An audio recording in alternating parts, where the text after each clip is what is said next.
awesome.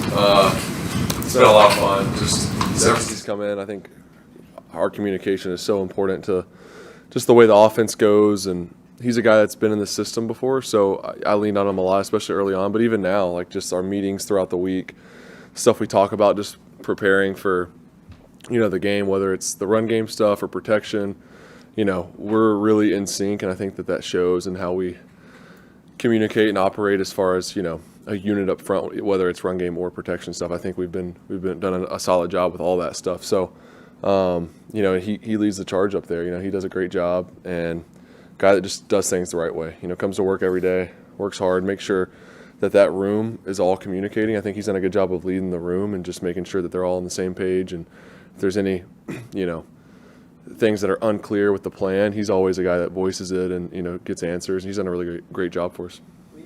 It probably took about 4 weeks before the Tampa offense last year really kind of got rolling.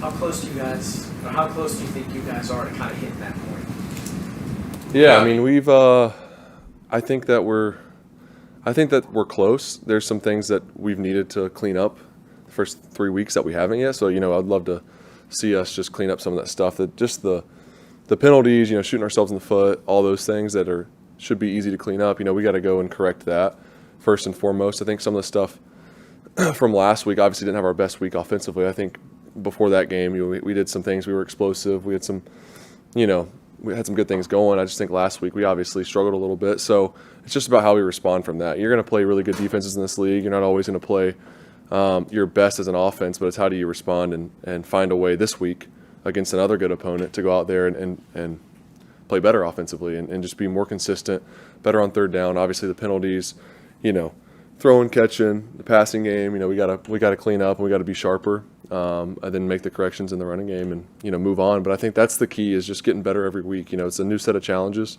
but I don't really know timeline wise like what that looks like. It's just continuing to get better and to evolve and to sharpen our our offense. How do you feel about your progression in it? Maybe not necessarily just like the knowledge of it, but operating. Yeah, I feel really good operating it. I think every week it's growing a little bit more and more. I think I'm seeing it really clearly. I feel like when I step on the field on Sundays, I have a really great grasp of what we're doing, what we're trying to get done, what I'm looking for, all my keys that I'm locked into. I think I'm seeing everything great. I think I just got to eliminate some of the bad plays. Obviously, I've had 1 or 2 a game that are hurting us as far as turnovers go. So I got to find a way to eliminate those. And I think it's just continuing just to play smart ball. And obviously, I'm going to take the shots when they're there, but not trying to force anything and just continuing to trust the system and to progress. Just had a couple of those plays I definitely want back. But as far as seeing it and operating, I feel good. Like I said, we got to clean up some of the operation stuff offensively, just like some of the legal shifts, motions, and those things. But as far as what play we're in, what we're getting to, what I'm seeing, what I'm checking to, I feel really sharp with that. But I think there's still a lot of growth for myself and our whole offense just to continue to get better. We have talked about the need to be patient against a defense like the 49ers. What makes that so tough? I think it's just, they're a pretty simple scheme. They're not trying to really trick anyone, but they've always had a good defense, and this scheme has always been really good and tough to play against because they are so consistent and they're really disciplined. They play most things top down. They fly around sideline to sideline as far as just the D-line and the linebackers.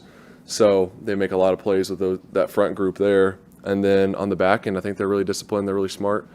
So it's just we'll have some opportunities down the field, but it's really taking that profit every time and being able to check the ball down. And they've made, they've played really well with that scheme of just banking that you're not just going to, take the small gains all the way down the field and put together a 9, 10, 12 play drive and go score. And they're also really good at taking the ball away. So when you do put the ball in harm's way, whether it's a throw or just carrying the ball, they're really good at punching, causing fumbles, all those things. So you can tell it's a really well-coached group. They fly around. So they do a good job. Trevor, the illegal shifts, how much of do you think is newer offense versus younger players, maybe inexperienced players, versus emphasis from the league on that? That's a good question. I think it's all three of those. I think there's stuff that's definitely being emphasized that even in my career, like not even that long ago, that wasn't always called. I mean, but at the end of the day, it's still a penalty. So we have to be sharper in making sure that they're just really looking for that stuff more. And we know that. We've known this since the offseason, and they give you a heads up on what they're looking for. And so it's no excuse. We still got to be sharper. And then I think it's also, like you said, the new system. In the game, sometimes things get sped up. You might get behind the play clock, and you're breaking the huddle quick, and there's a lot of tags in the formations. And we just have to know the plan to where there's no hesitation. We know exactly where we're going, and you don't have to think about it, because there's a lot of little details in our game plans that are important, but if you miss a word or if you miss something, it could end up having 2 guys on the ball, 2 guys off the ball, whatever it is, which is going to get a flag. So and then a lot of motions that we got to be on point with, guys getting set, and that starts with me as a quarterback, making sure that everybody's set before you send a motion. Guys have an urgency getting set on the first motion, so we're not having 2 guys moving. There's just a lot that goes into it, and that we can clean up, and it's a lot of focus on our end where we have to be sharper. Is it harder to clean it up on the road, or is it? It's also, is it how much more incrementally important is it to eliminate those mistakes on the road also? It's important no matter where you're at. Just the penalties, they add up, and I think obviously it's important on the road just because you can't hear, the communication is a little bit different. So I think it's just even more focus on the plan and knowing exactly what to do, just because there is a little bit less verbal communication on the road because it gets loud.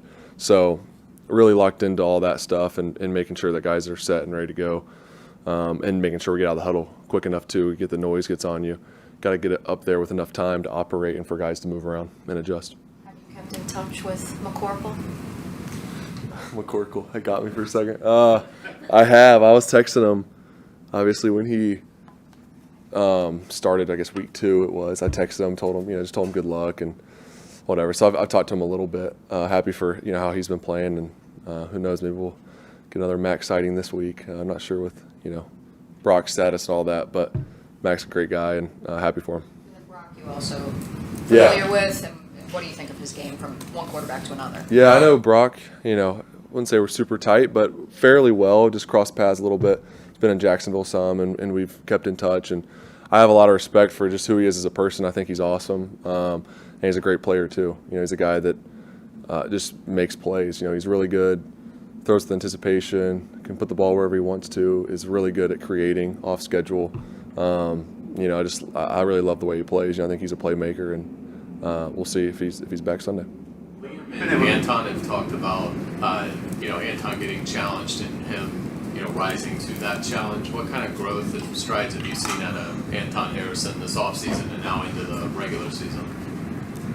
Yeah, he's been a guy that just has really embraced he's, like you said, he was challenged from day one with, not only Liam, just the whole staff and the system. And, we asked a lot of him, and it was cool to see him just respond throughout the offseason and to see, the attitude he brought to work every day and just that growth mindset of wanting to get better. He really pushed himself, and I think you're seeing obviously his play speak for that. And he's played really well his whole career and has a ton of talent. And to see him really apply himself and just to, he's been working his tail off really all off season and all season. So I'm proud of him and glad he's up there blocking for me. That's for sure.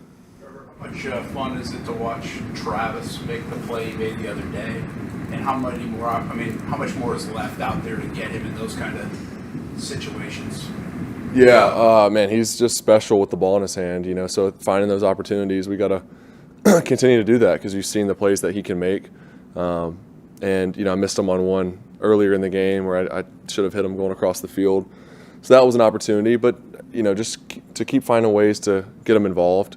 We have a lot of guys that are dynamic with the ball, but he's for sure one of those, and we got to continue to find ways to do that because he's a weapon with it.